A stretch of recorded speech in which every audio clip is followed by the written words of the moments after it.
un área de la ópera que se llama Gianni Schicchi. Gianni Schicchi es de Giacomo Puccini, el libreto es de Gioacchino Forzano y es una ópera cómica. Tiene un tríptico. Gianni Schicchi es un tríptico y está basada en el Dante, de la Divina Comedia del Dante. Gianni Schicchi sería el cielo, en relación a la comedia de la Divina Comedia, que cuando veamos Sandro Botticelli ilustró la Divina Comedia, y ahí vamos a hacer una relación también.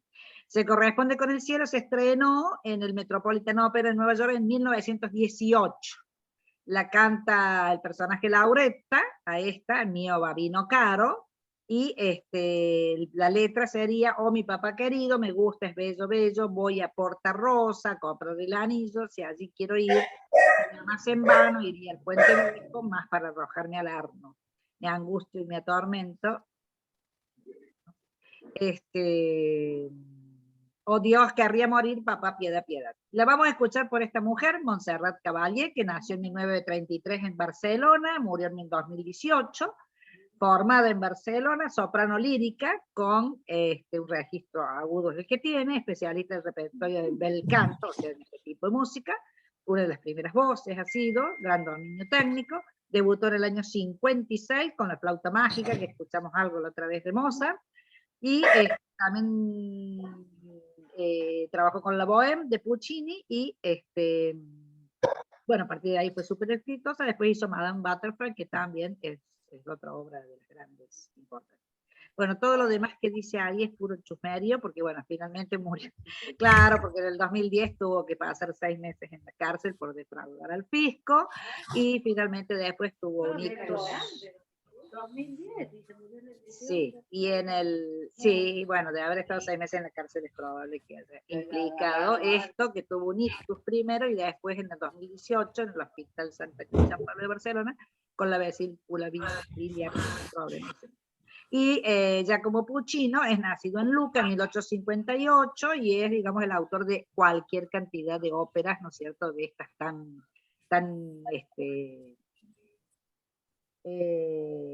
conocidas, ¿no? Como la Bohème, y que vamos a escuchar ahora, que es O Bambino Caro. Déjenme ver dónde estoy ahora. Perdón, sí. O Babino Caro. Babino, yo hubiera dicho Bambino. No, pero es Babino, porque babo, babo, o sea, papá, en italiano, que se dice papa, la forma cariñosa de decir a papá es babo, inclusive a los abuelos le dicen el babo, con doble B. El babino es, digamos, papito, algo así. Déjenme ver dónde me engancho ahora para poder combinar con esto. Acá está. Esta es la que vamos a ver. Vamos a compartir. La tengo por acá. Vamos a cerrar. Acá. No, voy a dejar de compartir, a ver si puedo volver a entrar. Acá.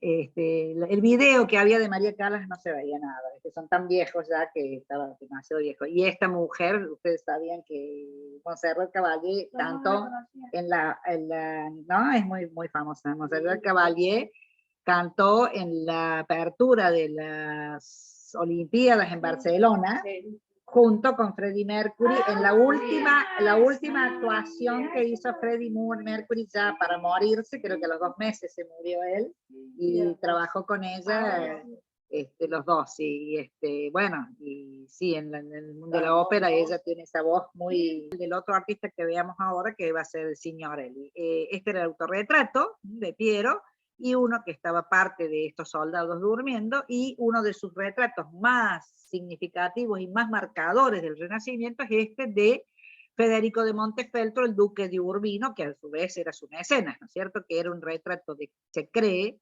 póstumo de su ex mujer, que es otra de las grandes familias de Milán, los Sforza. Ella era de esa familia, y digamos eran poderosos por ese motivo, Urbino y Milán. Y del lado de atrás estaba pintado esta miniatura también, que eran las formas en las que hacían ellos este tipo de recordatorios. Este retrato, precisamente, del duque de Urbino, que además está bien de costado porque habíamos dicho que le faltaba el ojo y la nariz la tenía quebrada por las batallas, el retrato que se lo considera como el típico hombre renacentista por la personalidad que refleja, ¿no? Bueno, esto ya todo lo vimos, habíamos estado viendo esta obra de Piero de la Francesca, que es la Sacra Conversación, una de las últimas, que él hace gala de cómo maneja, ¿no?, esto de la perspectiva, el trabajo de los interiores, este trabajo tan logrado, tan detallado. Fíjense que en tan pocos años la diferencia que hay con la pintura que veíamos del medioevo a la que están pintando ahora, o sea que era toda plana la del medioevo, ¿no? Y cómo ahora están pintando otro tipo de pintura. Habíamos visto también en la clase pasada a Cristoforo Banucci, o el Perugino, que va a morir en 1523, que también tiene mucho que ver en su taller estudio Rafael. Habíamos visto la adoración de los magos, estuvimos viendo murales, los frescos, perdón, que hace, y es llamado a esto, a la de la Capilla Sixtina en la primera etapa, Miguel Ángel, porque a la Capilla Sixtina todo la tenemos con Miguel Ángel, pero resulta que la pintaron un montón de artistas que son esos que vemos ahí. Y que fíjense cómo se cruzan. Estamos viendo Botticelli, que es el que vamos a ver a posteriori. Ghirlandaio, ya lo habíamos visto, el que tenía el taller. Rosselli, que no lo vimos, pero también otro pintor de Florencia, hizo 2 murales. Perugino de Umbría, que es este que estamos viendo, y Signorelli, que es el siguiente que vemos de Cortona. Eran de distintos sitios. Los 5 han sido llamados a pintar la Capilla Sixtina, y en este caso vemos los de Perugino, estos grandes murales de costado, aquí en esta los vemos, son esos que están ahí, ¿no es cierto?, abajo, son los de Perugino, y va a trabajar con el Cristo entregando las llaves a San Pedro, que es esta gran obra, ¿no?, tan significativa en cuanto al trabajo del fondo, o sea, paisaje, arquitectura y la escena en primer plano. Esa es lo que empiezan a cambiar estos artistas a hacer, digamos, también un trabajo de profundidad en las obras, ¿no? Y va a hacer esta otra, que es el bautismo de Cristo, que es muy graciosa o muy curiosa, si se quiere, porque está la escena principal, que es el bautismo de Cristo, pero a su vez está a la derecha Cristo peregrinando, haciendo digamos, conocer el Evangelio, o bueno, su palabra en realidad todavía hay, y en esta otra escena, ¿no es cierto?, separada dentro de un mismo cuadro, ¿no? Entonces, esto es otro de los frescos de la Capilla Sixtina. El Perú, sí. Sí, el techo y el fondo, donde está el piso final, que es algo que vamos a ver ahora. Son de estos 5 artistas, Botticelli, Perugino, sí. Y no porque lo que siempre digo, el Renacimiento tiene tantos, están las mujeres aparte que no lo hemos puesto, y siempre decimos, Rafael, Miguel Ángel y Leonardo coparon, digamos, los libros, ¿no?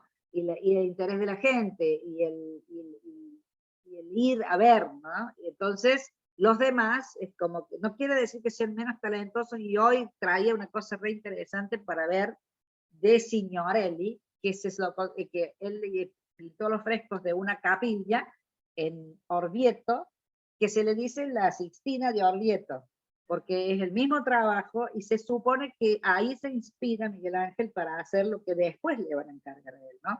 Entonces es como que todo este proceso que siempre decimos, no es que apareció uno, no por quitarle mérito ni a Leonardo ni a Miguel Ángel, no soy quien para eso, no, pero digo que todo es el trabajo sumado, exactamente, porque todos estaban al mismo tiempo, todos estaban, digamos, no se puede decir quién de quién, pero cada uno va tomando algo de otro.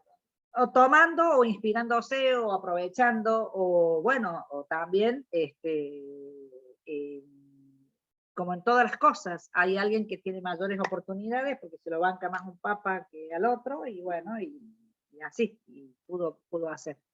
Esta crucifixión también es de Perugino, creo que también la habíamos visto, y habíamos llegado hasta estos retratos, esto es San Sebastián, ahí tiene la flecha, ¿no?, de que ven clavada en el cuello, y este otro retrato que creo que también lo vimos, de un el procurador de un convento, que es un excelente retrato, bien de perfil también, ¿no? Pero tiene un realismo y un naturalismo muy impactante. O sea, cómo vamos saliendo totalmente ya de lo que quedó del medioevo, ¿no? Un poco, todavía hay menos de 100 años, y todavía hay pintores que pintan como en el medioevo, al mismo tiempo, ¿cierto? Esta crucifixión de la Capilla Pazzi, que si se acuerdan es la que habíamos visto también en Florencia, hecha por Brunelleschi, esta familia Pazzi, que fueron los enemigos de los Medici, donde va a morir Giuliano Medici. Esta crucifixión está trabajada con estos tres espacios, este tríptico, digamos, si se quiere, y ya hay un naturalismo también importante. Vamos a este retrato que hace Perugino de Lorenzo di Credi. Lorenzo di Credi es un pintor que esto es del 1488, está en Washington, y esto marca también, fíjense, acuérdense del que hace Piero de la Francesca, el de Urbano, el del Duque de Urbino, perdón, y fíjense cómo cambia la expresividad de este rostro, hay tristeza, hay melancolía, es un rostro muy melancólico, y precisamente lo que decimos es que la parte de atrás, antes de que lo pasaran al lienzo, decía Lorenzo di Credi, el más excelente pintor, edad 32 años, 8 meses. En algún tiempo se creyó que era de él este retrato, y sin embargo es del Perugino, que le puso esa cuestión de esa cara tan melancólica, tan distante. Se cree que fue por esto, porque había muerto Verrocchio, aquel que vimos anteriormente, ¿no es cierto?, que tenía el taller donde estudió Leonardo, y Lorenzo di Credi fue el que tuvo que traer el cuerpo desde Venecia, donde murió Verrocchio, a Florencia. Entonces se cree que por esa razón el Perugino lo pinta, ¿no?, con esa mirada tan triste, fue en el mismo año, se supone que fue por eso que Lorenzo di Credi está así melancólico. Otro retrato más, también muy característico, es de Francesco delle Opere, ya es 1494, y miren cómo ya hay los detalles estos del paisaje de fondo, el pelo detallado, ¿no? Otro tipo de mirada, mira de frente, conversa con el espectador, este hombre nos mira directo, y a su vez tiene una inscripción en la mano. Tiene dos cuestiones este tema de este cuadro, dos cuestiones importantes. Una es que ya habíamos visto cómo empiezan a jugar con esto de salirse del marco del cuadro. Este borde, justo esa mano allí abajo, está como muy apoyada en el marco del cuadro, ¿no?, en el borde del cuadro, y esas eran las maneras que tenían de jugar con esto de salirse, fíjense cómo están detalladas las manos, cómo no están planas, están totalmente naturales, ¿no?, con esos nudillos todos un poquito retorcidos y demás. Y sostiene esa banderita que dice, ahí abajo me voy a acordar cómo es, Timete Deum, temed a Dios, que era una de las, una especie de las frases que repetía Savonarola, que está en este momento. Savonarola fue el monje que generó, digamos, una disputa dentro de lo que fue la religión, criticaba, ¿no?, el lujo del papado, criticaba que la religión no obligaba a tener cierto grado que se gastaba mucho dinero, que era todo muy excesivo, y generó lo que se llamó la hoguera de las vanidades, ¿no? Es decir, donde el mismo Botticelli en algún momento, ahora lo vamos a ver cuando entremos Botticelli. ¿Hoy? No sabía. No, hoy por hoy. Claro. Bueno, lo que pasa es que Savonarola terminó ahorcado en la misma plaza en la que hizo quemar todo, porque fueron todos, o sea, digamos, fue tan extremista, tan ortodoxo en lo suyo, que fue exagerado su planteo de que la gente tenía que tirar las joyas, tirar el dinero, tirar los libros, quemar, o sea, no se podía leer otra cosa que no fuera lo religioso. Y Botticelli también quemó sus cuadros, o sea, los artistas llevaban los cuadros, quemaban sus cuadros, sí.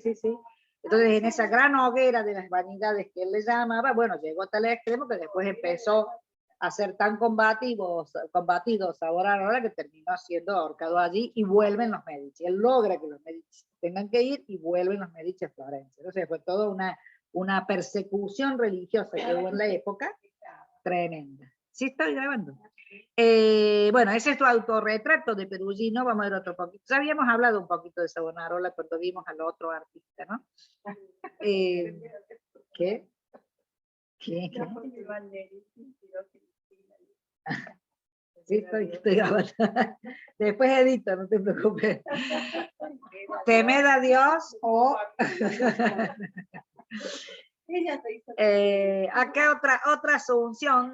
Los temas religiosos los genera con demasiado, o sea, precisamente en tres estratos, ¿no? Es decir, el Dios Padre allá arriba, la Virgen ascendiendo y lo terrenal, digamos, con los personajes aquí abajo, que es un clásico, digamos, dentro de lo que es lo religioso. Y le empieza, en el 1500 al 1504 le llega el gran encargo, que es que tiene, fíjense que el esquema de los desposorios de la Virgen tiene que ver un poco con esta otra que vimos anteriormente que hace en la Capilla Sixtina, la entrega de las llaves a San Pedro. Sí, el escenario...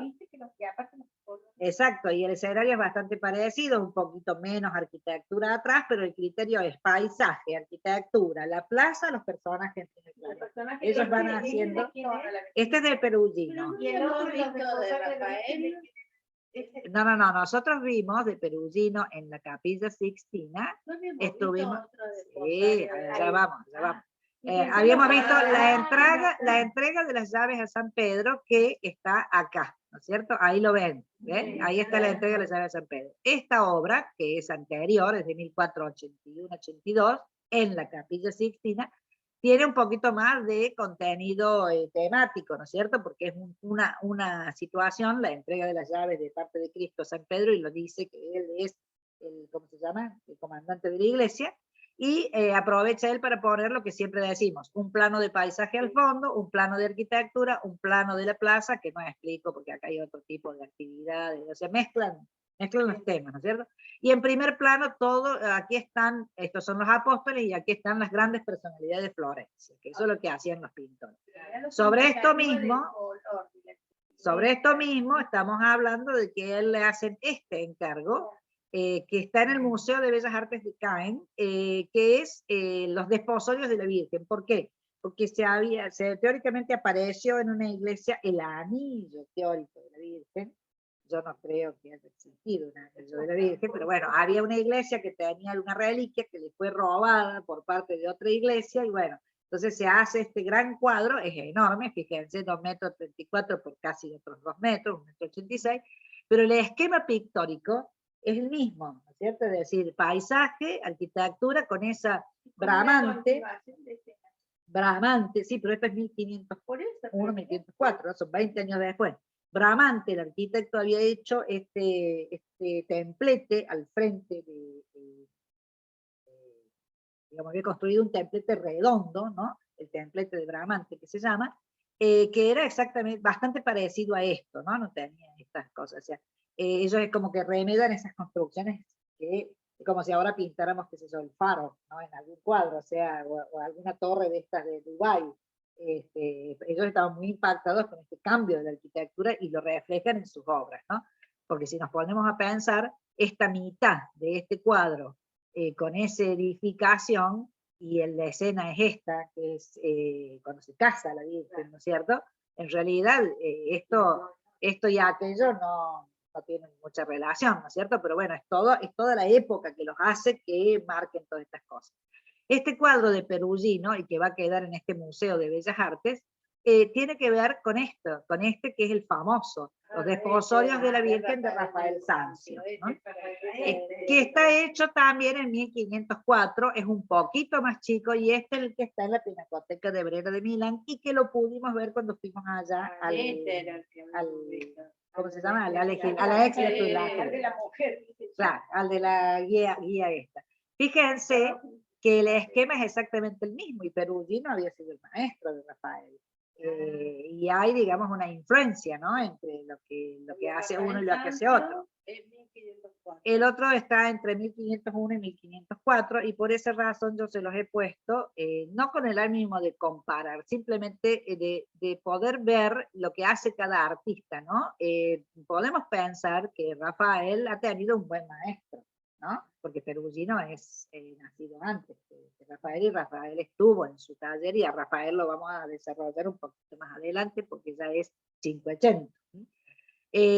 Pero lo que quise poner acá, que además quiero que entren en el ojo, si es por eso, si se dan cuenta que hay una diferencia de la mirada del artista, la perspectiva está tomada, Rafael la toma como si estuviera parado más alto, y eso se nota de donde está la línea de horizonte, ¿ven?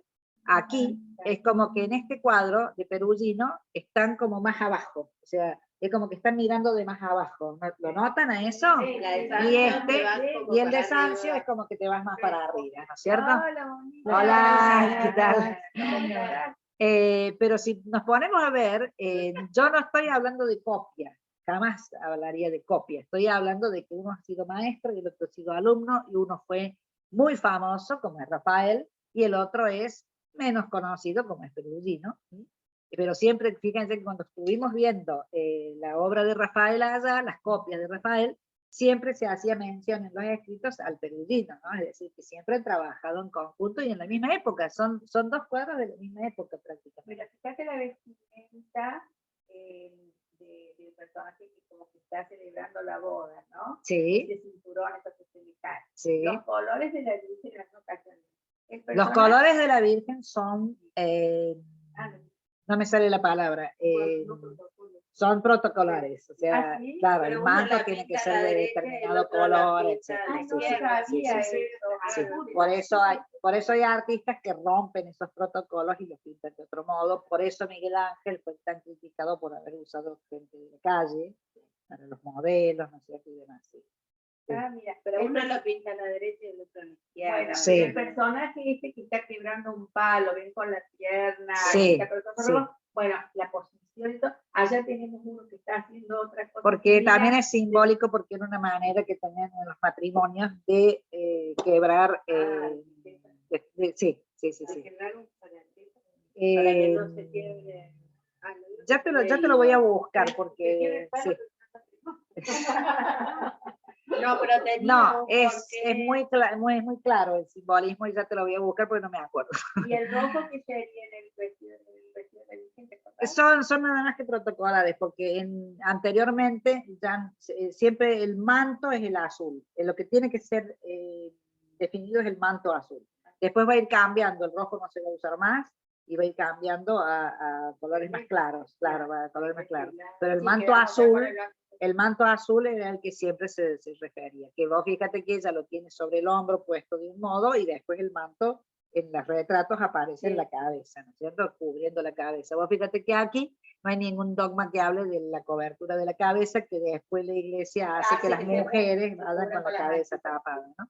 Bueno, pero en general pueden ver que los personajes son, además, bueno, están siempre ahí los personajes de la sociedad florentina. Pero el ánimo de comparar es ver que estamos hablando de dos formatos, de dos formas, de dos pintores diferentes, que no son tampoco, son muy diestros los dos y muy buenos los dos, ¿no?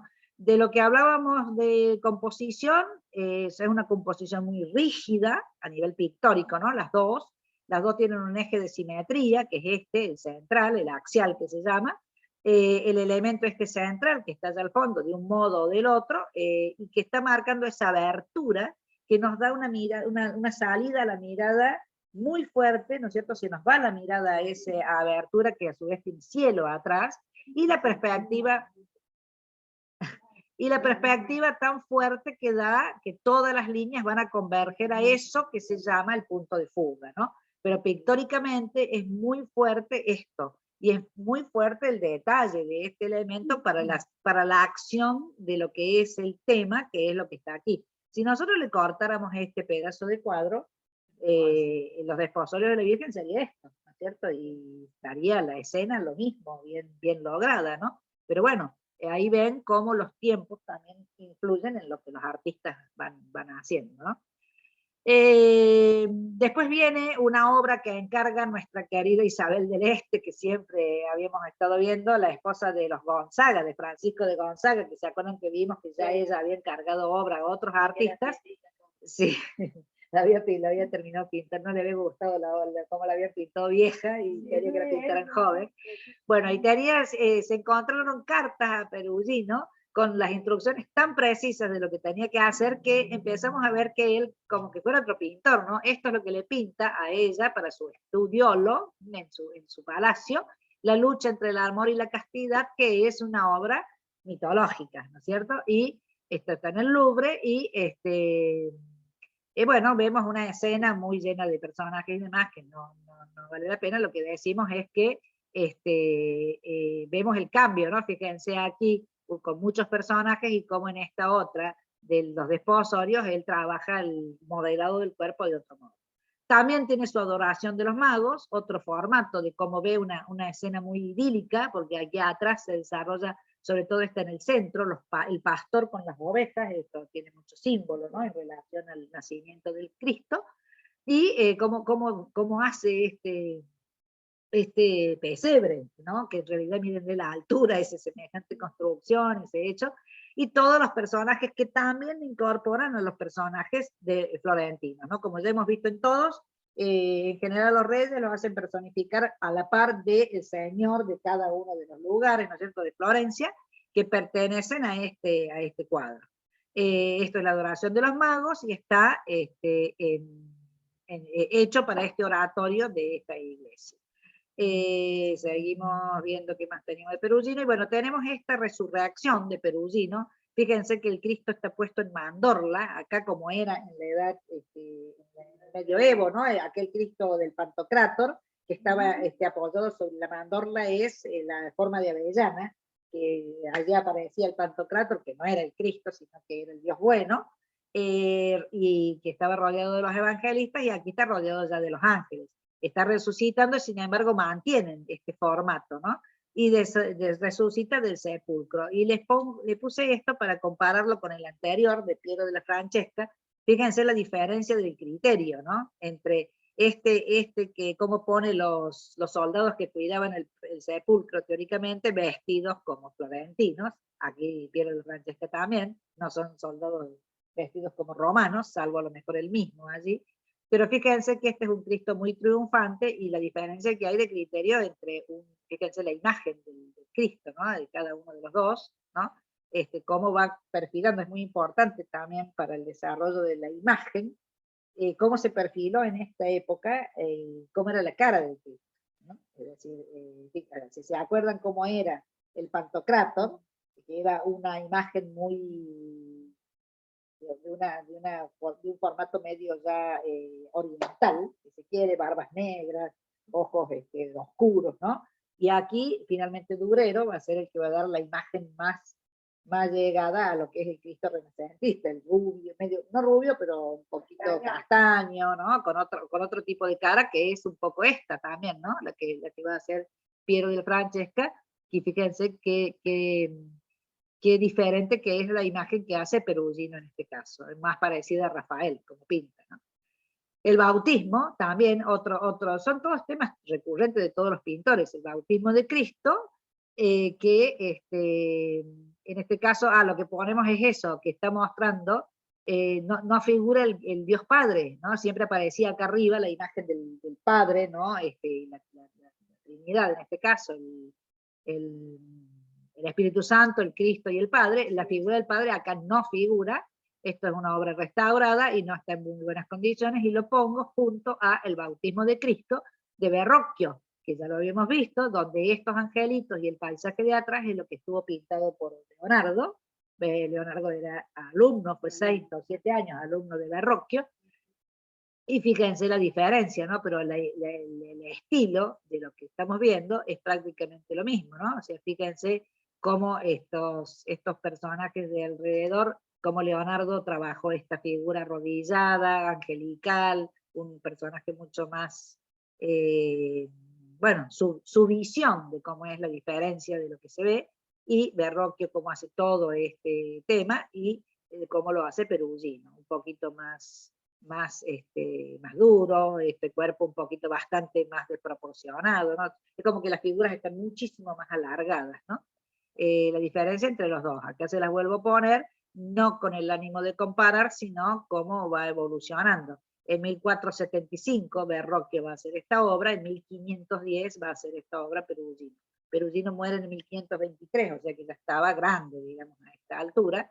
Sin embargo, acá ven cómo ambos trabajan con la figura de la paloma simbolizando el Espíritu Santo y el paisaje como lo trata cada uno. También hizo su San Sebastián, Perugino, porque son los temas que se repiten, ¿no? Este, que está en la iglesia de Santa María Asunta, que está rodeado de las dos figuras destruidas, de San Rocco y San Pedro. Es una imagen, fíjense, muy... el cuerpo, cómo está desarrollado, está muy bien estudiado, el volumen, ¿no? Cómo está puesto. Y en este caso, perdón, hace este otro San Sebastián, a posteriori, este es un fresco en 1478 y esto es de 1495, o sea, casi 20 años después, hace ¿se acuerdan del de Mantegna que vimos, sí, que también está entre las ruinas, apoyado, siempre apoyado en la columna, y es bastante grande, es casi tamaño natural, miren, 1,70 m el cuadro, y las ruinas, digamos, son lo que marca, la columna cortada marca simbólicamente el triunfo del paganismo sobre lo religioso, perdón, el triunfo de la religión sobre el paganismo. Siempre está el paisaje, ¿no?, que desarrollan los renacentistas con este influjo de un poco la influencia de los flamencos. Y esto está en el Museo del Louvre. Es un cuerpo también un poquito más también alargado. La proporción de lo apolíneo de los griegos se ha perdido un poco, pero la postura esta del contraposto la siguen manteniendo porque estamos hablando de que renace esta cuestión de lo clásico, ¿no?, de volver a los griegos. Este San Sebastiano, bueno, después se lo leen a esto si quieren, pero es más o menos lo que estamos diciendo, y él hizo esta otra versión un poquito más adelante, que está en el Museo de San Pablo en Brasil, y que prácticamente es la misma imagen, ¿no? Prácticamente. Sí, es una copia, tiene algunas pequeñas diferencias. Vos mirá acá, la columna quebrada no está, esta columna quebrada no está. Hay pequeñas diferencias en el paisaje de fondo, ¿no es cierto? Pero prácticamente es un remedio de la anterior. Seguramente se cree que son pedidos que tenían y que les hacían repetir las obras, ¿no es cierto?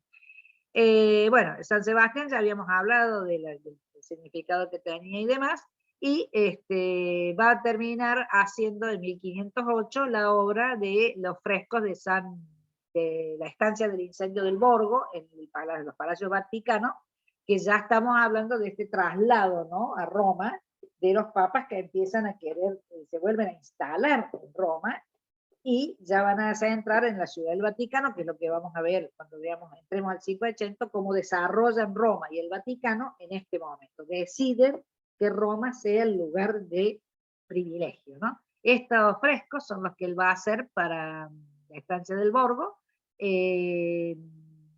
con los 4, digamos, temas religiosos totales, allí que en general son estos medallones, donde están todas estas figuras de distintos temas, glorificando a todo lo que tiene que ver con el Cristo, con la religión, y con el uso del oro, ¿no?, como base. Fíjense esos azules con todo el oro, que son una maravilla, y las distintas instancias de los capítulos que quieren ir haciendo conocer en este lugar. Hay uno, en este caso ¿no?, que también volvemos a ver que lo vuelve a poner al Cristo en mandorla. Ahí tienen la figura de la avellana, ¿no?, esta forma de ponerlo allí, y rodeado de dos elementos como son la misericordia y la justicia con una balanza y la espada, y la misericordia al costado, que está con la mitad del cuerpo desnudo, y lo hace precisamente en el lugar donde en ese sitio abajo se reunían los consejos que iban a acordar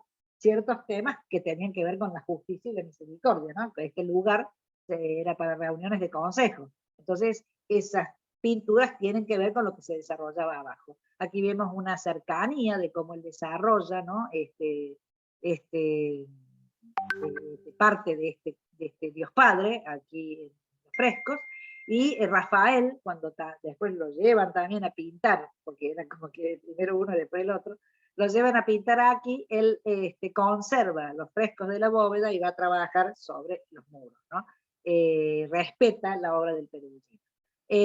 Trabajó hasta el final de sus días, murió en 1523 con una plaga que hubo en la época, fue enterrado, porque como había una plaga, fue enterrado en un lugar que era desconocido en ese momento, y bueno, no murió pobre, ni triste, ni abandonado, sino que tenía bastante dinero.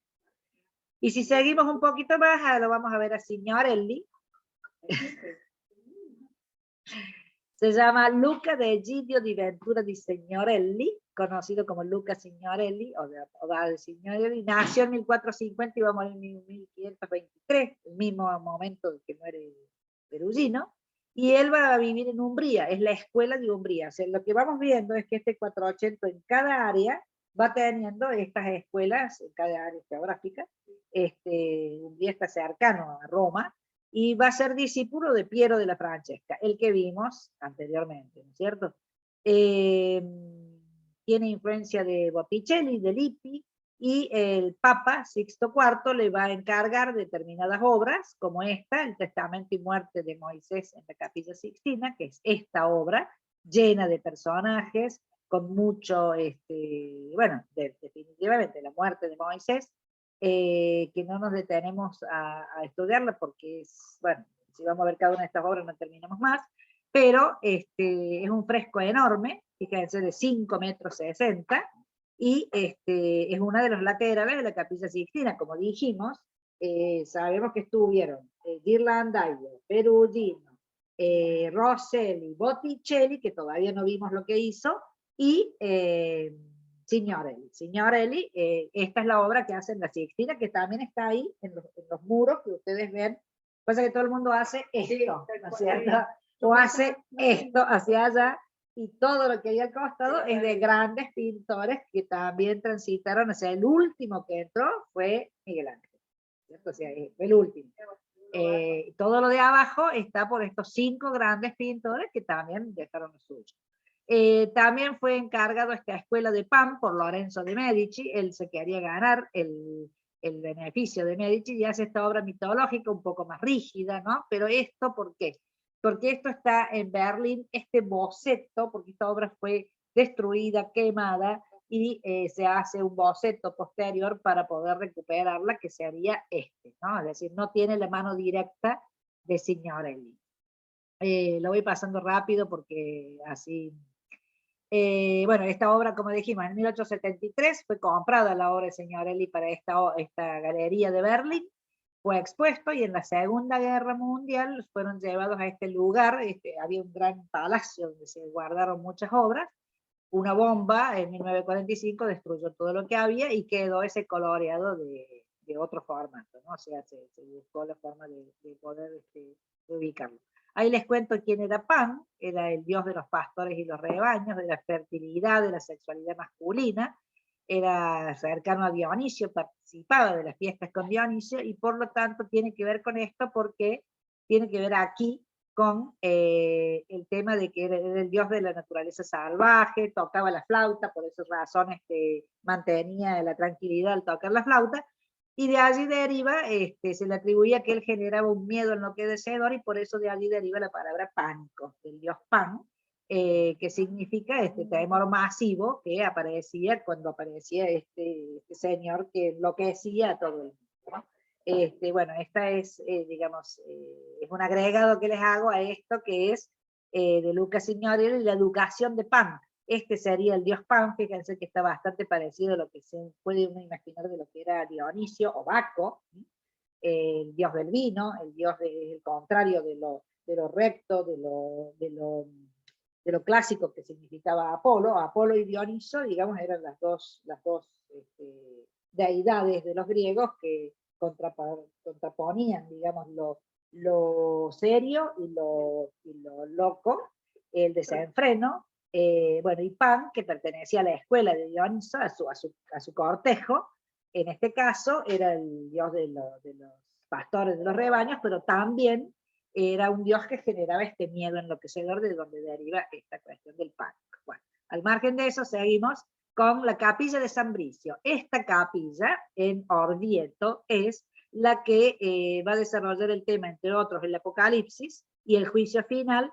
es la que se supone que Miguel Ángel se va a inspirar. Esta es la capilla en la localidad de Orvieto, y bueno, de capilla es una catedral, y va a desarrollar el juicio final que realmente da muestra. Esta es la que se le dice la otra Sixtina, porque todos los muros de esta catedral están con estos capítulos, tanto del Apocalipsis, el juicio final, los condenados, los que se van a salvar, y muestra un dominio del tema del cuerpo, ¿no? De los volúmenes, de parte de Luca Signorelli, que es asombrosa. Esta es el infierno, que es parte de la representación del juicio final. Esta es la cuestión de los condenados, de cómo se decide que quiénes se van y quiénes no se van, y vemos los diablos, ¿no? Que vamos a hacer un poquito de acercamiento, cómo los arrastran, por ejemplo aquí, cómo toman a las personas. O sea, realmente el dramatismo y el horror que está transmitiendo estas imágenes, ¿no? Sí, y No, una, consumido como... hace No, una pero ese mezcla oscuro de la carne, pasada, eso, sí. Los condenados, bueno, son todos los murales de toda la capilla. Aquí podemos ver la general, esta que vimos recién, con esta escena de aquí abajo, donde están los arcángeles arriba, ¿no es cierto?, que están, claro, que están recibiendo. Es muy impresionante. Es su obra maestra, esta representación del juicio final. Fíjense, esta cuestión del enredo de los cuerpos entrelazados, claro, de los que se quieren escapar, de los que se quieren quedar, y además esto es enorme, ¿no? Ya tengo un videito ahí que si lo podemos ver, lo vemos y ya terminamos. Pero bueno, es importante esto, que se sabe, estos son los elegidos, ¿no? Y estamos hablando del estaba en 1510, creo que era, espérate que por acá lo tengo, 1510, entre 1499 y 1503, va a desarrollar, porque en Orvieto él va a desarrollar otras obras más, y bueno, le llevó todo ese tiempo, ¿no? Imagínate que es enorme. Ya vamos a ver ahora en el video, se ve bien la capilla. Fíjense este detalle, cómo el color que le pone a estos diabólicos, ¿no? Un poco más oscuros, más negruzcos, y cómo se está queriendo llevar a cada una de estas mujeres, o en este caso son mujeres, ¿no? Son los condenados aquí, y aquí son la resurrección de la carne, es decir, que es otro pasaje, ¿no es cierto?, dentro de la misma capilla, donde los cadáveres, los esqueletos, vuelven a aparecer, a reformarse y a levantarse. Aquí vemos otra secuencia que, digamos, que tiene la de recién también vimos que tiene un arco, o sea, sigue la forma del sitio, ¿no es cierto?, de los muros. Este es el sermón y las obras del anticristo, y esta es muy llamativa porque en esta imagen que vemos allí y en esta imagen que vemos aquí, esto fue muy significativo por lo siguiente. Él se autorretrata aparentemente aquí, vestido de negro, observando la escena. Miren lo que está sucediendo al costado, ¿no? Se dijo que era Fra Angelico el que estaba al lado, que es el que inició toda esta obra. Se le encargaron en realidad a Fra Angelico, como Fra Angelico, lo vimos, como se murió, dejó la obra inconclusa, entonces lo llamaron a Signorelli para que la continúe. Aquí vemos, esta es la imagen de ellos dos, totalmente los dos vestidos de negro, y observando esta escena, ¿no? Es decir, esta escena tan espantosa también. Y lo otro que tiene de carácter de llamativo, de anecdótico, de notable, es que es esto, ¿no? Es decir, el sermón, exactamente, si bien decimos, la decisión esta del anticristo, está focalizado en este personaje, que se supone que es el diablo, y como dice aquí, es una escena perturbadora, porque parece un sermón convencional, pero el diablo le está susurrando al oído lo que debe decir el Cristo, ¿no? Entonces, ya con el dolor que Cristo escucha. Exactamente. Entonces toda la obra que está centrada en esta escena, él la ha logrado con una maestría también del dibujo, Chica, del y color, la ¿no? mirada del diablo, esa fuerza de La querer forma en la darle que le de está esto, porque susurrando, no te imaginas exacto. ese diálogo lo escuchas. Sí, No me van a sí, decir sí, que sí. no. Esta es la escena general y además aquí arriba, digamos, está sucediendo, ¿no? Todo lo que, los rayos que está enviando, digamos, los ángeles para esta pobre población que está desesperada, ¿no? Bueno, lo estamos viendo rapidito. No, más que nada es la forma en la que la artista, o sea, lo horrible es que la gente que entraba en la iglesia, que hasta el día de hoy también lo vemos en cualquier otra iglesia, las escenas son muy, o sea, si a vos te espera esto, pórtate bien porque te espera esto, ¿no? Claro, sí. Hoy cambió, A mí, chica. a mí me hizo acordar a las palabras de una vidente que hay muy conocida, una mujer que ha tenido la visión del purgatorio y todo, y habla de las personas, sufrimiento y todo eso. Me hizo acordar en un momento a los relatos de ella, cuando vos viste sufrimiento, esas cosas. Pero ustedes fíjense la diferencia que vemos en estas figuras tan voluminosas, estos cuerpos, iban al cementerio a ver los cuerpos y a estudiarlos, ¿no? Esas figuras a lo que veíamos de estas figuras planas, estas figuras que pocos años atrás verían tan diferentes. Este que es el juicio final lo puse y con esto liquidamos.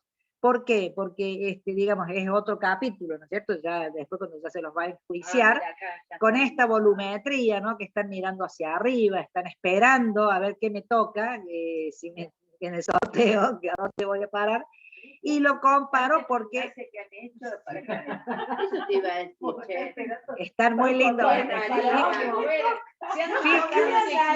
Pero fíjate, bueno, vos lo has dicho, fíjate que los cuerpos en este juicio final son otros, o sea, son cuerpos lisos, son cuerpos agradables, son cuerpos bellos, ¿no? Es decir, cómo cambian los condenados que fueron los que se portaron mal, que tenían esos cuerpos medio desarmados, a estos otros. No se veía que está hoy. Esto derecho al cielo. Claro. Y Y bueno, y lo vamos a comparar, esta que sería el juicio final en esta capilla de Bricio, con el juicio final que va a pintar finalmente Miguel Ángel, que va a tapar una obra de otro pintor anterior sobre este testero final, digamos que es la pared de fondo, ¿no? Con este azul tan intenso, que es la visión del juicio final de Miguel Ángel, ¿no?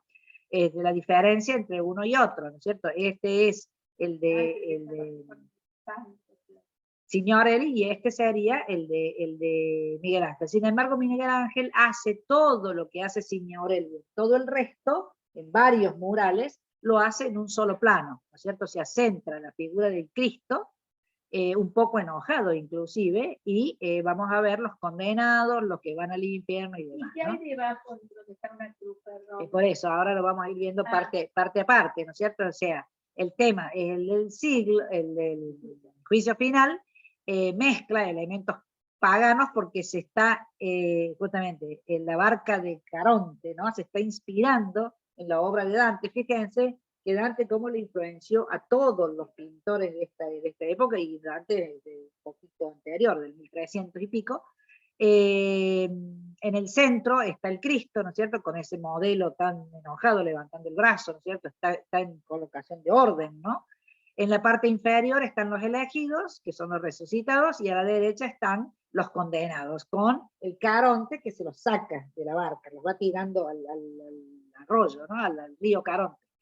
Y en la parte superior los ángeles que portan digamos, la noticia, la buena nueva, el trabajo, acá está el Cristo crucificado, es decir, un poco la imagen de todo el conjunto. Ustedes saben que esto tiene una dimensión enorme, 1370 por 1220, ¿no? Y con ese azul de fondo que es tan impactante en la Capilla Sixtina.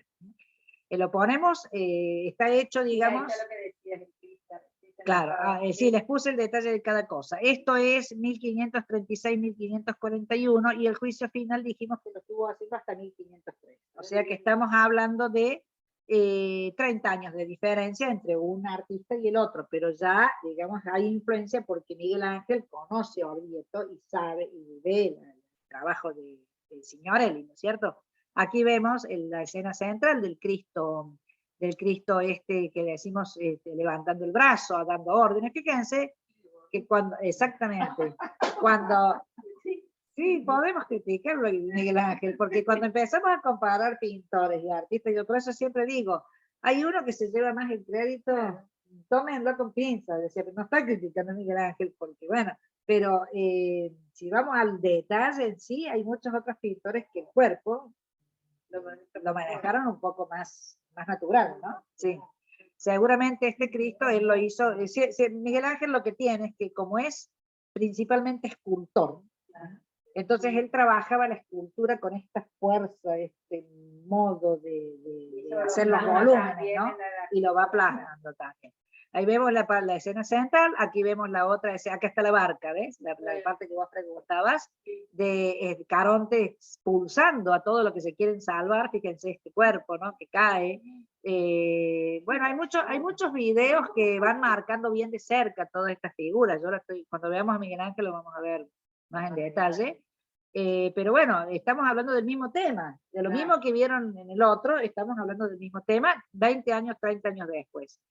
Aquí está, bueno, esta es la imagen general, que no sé qué les puse ahí, bueno, el trabajo de la luz que hace y la perspectiva que hace Miguel Ángel, las formas hercúleas, los escorzos estos que tiene, la forma serpentina.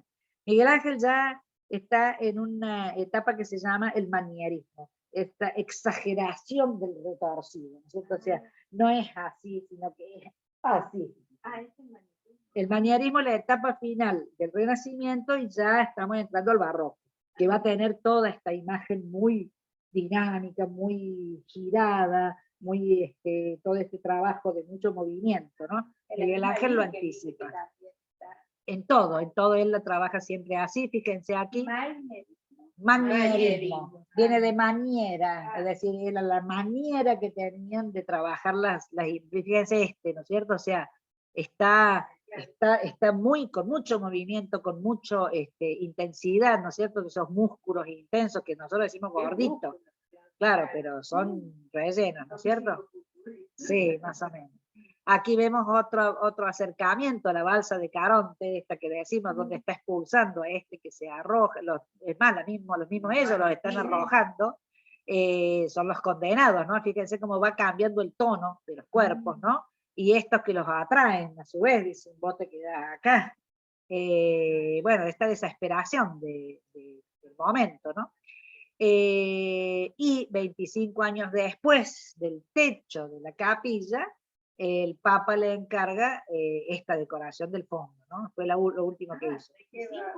Este techo, o sea, acá tenemos, acá estaban los de Perugino, ven de acá. Acá están estos otros artistas que vimos, Signorelli, y va a estar también lo de Ghirlandaio. Este testero del fondo, que es lo que acabamos de ver, el juicio final, todo esto, se lo encarga 25 años después de haber hecho todo este techo, a Miguel Ángel. O sea, Miguel Ángel hace toda esta tira, en cantidad podemos decir que es mucho más lo que ha trabajado. Pero a lo que vamos es que, por ejemplo, estas escenas de acá del costado,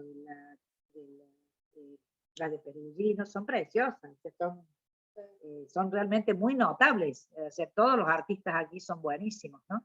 Aquí vemos otra parte de esta, fíjense que allá aparecen ya los esqueletos, estos personajes que están como, si hablamos de surrealismo, estos personajes están todos volando en el aire, ¿no? Pero no podemos decir... es que no sabes si puedes ir subiendo o cayendo. Fíjense aquí cómo... No sabes si lo está tirando o lo pareciera que está subiendo. En este caso están subiendo. Porque son los que pudieron zafar de toda esta parte de abajo, ¿no es cierto? Fíjense que acá están mezclados los esqueletos con los condenados, ¿no es cierto? Pero podemos decir que Miguel Ángel es rotundo en sus volúmenes, ¿no? Es decir, él es o sea, ya vemos que esa es la diferencia con esto pequeño de Signorelli, ¿no? O sea, uno es correcto y el otro es intenso, ¿no? O sea, esa es una contundencia de Miguel Ángel extraordinaria, ¿no? Bueno, ¿qué más pusimos? Bueno, bueno, todo lo que habíamos hablado de este tema del manierismo, y aquí en otra partecita, esa que vemos allá arriba, que está San Bartolomé.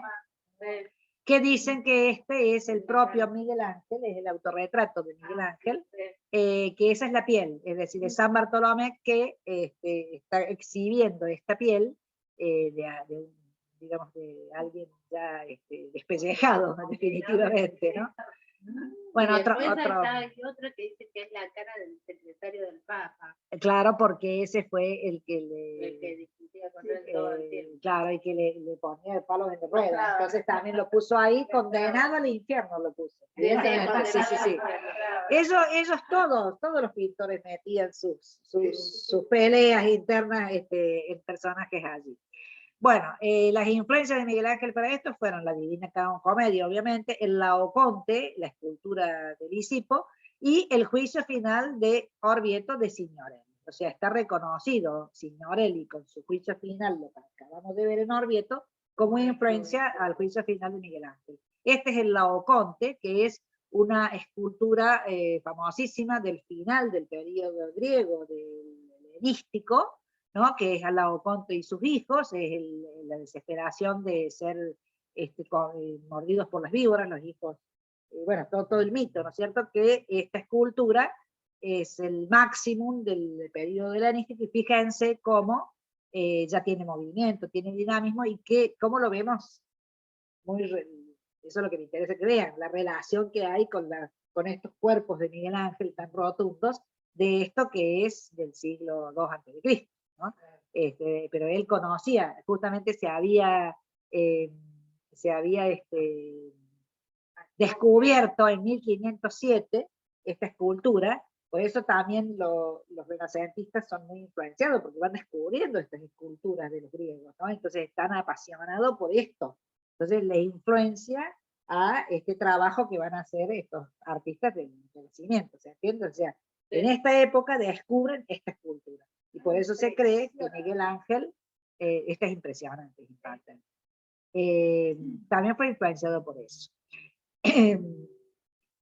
Terminamos diciendo de Miguel Ángel que influenció a Tintoretto, al Greco, a Pontormo, a Rubens, a Bronzino, y un discípulo suyo, Daniele da Volterra, que se llamaba Daniele Ricciarelli, que murió en 1566, por orden del Papa va a cubrir los desnudos con paños, le va a pintar paños en las partes pudendas, y se va a conocer como il Braghettone. Esa persona se va a conocer como il Braghettone, que el braguet es la bragueta, claro, sí. Bueno, el Braghettone fue el que se encargó de pintarle paños a determinados, en muchos de estos no, pero bueno, en muchas obras, por ejemplo esta es agregado del Braghettone, ¿no? Por orden del Papa. Y terminamos viendo un poquito de lo que va a trabajar después de las vírgenes, ¿no? Virgen con el niño, esto es todo de Signorelli, este retrato de hombre. Pongo retratos para que vayan viendo la diferencia entre pintores, pero estamos hablando de las mismas épocas, esto es 1492, la misma época del Perugino, la misma época también de Botticelli, que va a trabajar por estos tiempos, la circuncisión. Fíjense que sí, y fíjense cómo trabajan estos arcos, ¿no? Todos los pintores se impresionan mucho, fíjense qué fuerte que es la perspectiva del piso, el trabajo ya de los paños, ya hay mucho naturalismo, mucho volumen, ¿no? De todos los artistas. La comunión de los apóstoles, otra obra muy famosa de Signorelli, es muy grande también, como ven, y ¿qué más puse? Ahí esta crucifixión es la última, ya que vemos, que la va a hacer junto con el Perugino, ¿no? Es anterior, está en los Uffizi y lo que me gustó fue cómo trabajan los rebordes, ¿no? Esto fue un preparado para la exhibición, ¿no? Fíjense la cantidad de personajes, o sea, como cada crucifixión, cada artista la va a ir armando diferente. Un cuerpo un poco más delgado, más flaco, pero la verdad que Signorelli... Generalmente el Cristo crucificado es flaco. Sí, pero Signorelli, yo creo que tenía un dominio del cuerpo humano, de la pintura del cuerpo humano muy, muy importante, muy fuerte, ¿no? Muy, muy grande, ¿no? Creo... Muy natural. Ah. Es el cable. Ah. Cuando vino el servicio hace un rato... ¿Hizo esto? Oh. ¿Y ahora qué hace? lo llamamos de vuelta. Bueno, ahí está. Era lo último esta, de todos modos. No, ¿sabes porque qué? ya Agarré una masita, porque cada consulta... arrancamos con Sandro Botticelli, que no vale la pena que arranquemos ahora, sino que lo vamos a hacer completo. Me gustaría... Impresionante y esto, No, Sandro Botticelli, pero fíjense, nace en 1445 y va a morir en 1510.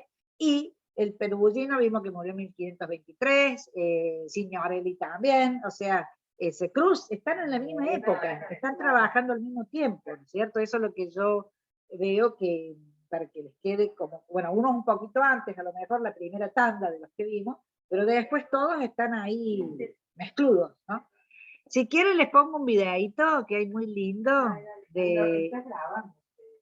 espero que sí. La Julia, no sé si ya se nos fue. No, de ninguna manera. O sea que no podemos hablar mal de vos, entonces. Yo había puesto acá el videíto. Este video, ¿viste todo, Julia? Perfecto, Bueno, perfecto. Este video que les voy a poner, que tiene 3 minutitos, está en italiano. Traten de entenderlo. Voy a tener que, espérense, voy a dejar, dejo de compartir esto y vuelvo a compartir esto. Este videito, cuando les pongo la traducción, déjenme ver si... Ah, no, este no me deja traducir. No, porque había tengo uno acá al lado que también es de la Catedral de Orvieto, pero me parece que es mejor porque es más cortito. Traten de entenderlo, pero habla prácticamente lo que hemos dicho. Les va a mostrar la catedral un poquito, las imágenes. Y es de 3 minutos nada más. Me olvidé lo que les iba a decir. Bueno, a ver, ¿la esperamos a la Juliana? No, no la esperamos.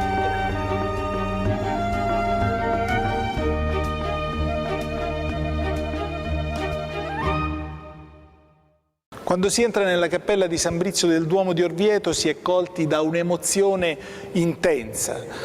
Questa cappella ha una storia lunga e laboriosa, è stata nella lunga storia del Duomo di Orvieto che dura per... Bueno, lo voy a ir parando para que ustedes se vayan fijando. Acá no se ve tan bien, acá en la pantalla chica se ve mejor. Todo esto es dorado, impresionante. Fíjense cómo, esta es donde están todos estos murales del piso final, ¿no? Los vamos a ir viendo un pedacito nomás, porque el otro video es el que tiene las imágenes más lindas. Per più di 3 secoli, a partire dal 1290. È stata costruita intorno alla metà del 400 e gli affreschi che noi vediamo hanno anch'essi una lunga storia. Si comincia infatti con Beato Angelico nel 1444 che dipinge 2 vele, una dei profeti e una col Cristo giudice lassù.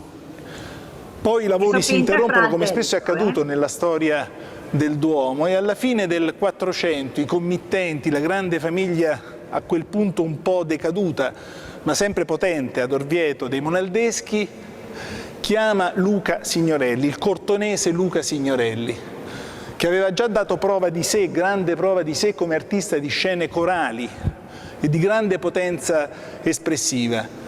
Luca Signorelli dipinge all'interno della cappella il giudizio universale e se si entra si può seguire una vera e propria storia di grande potenza su queste pareti. Alle spalle il finimondo quando si entra, a sinistra la scena dell'Anticristo con tutta una serie di segni apocalittici che indicano anche un momento particolare nella storia, la fine del tempo, forse l'avvento di un tempo nuovo.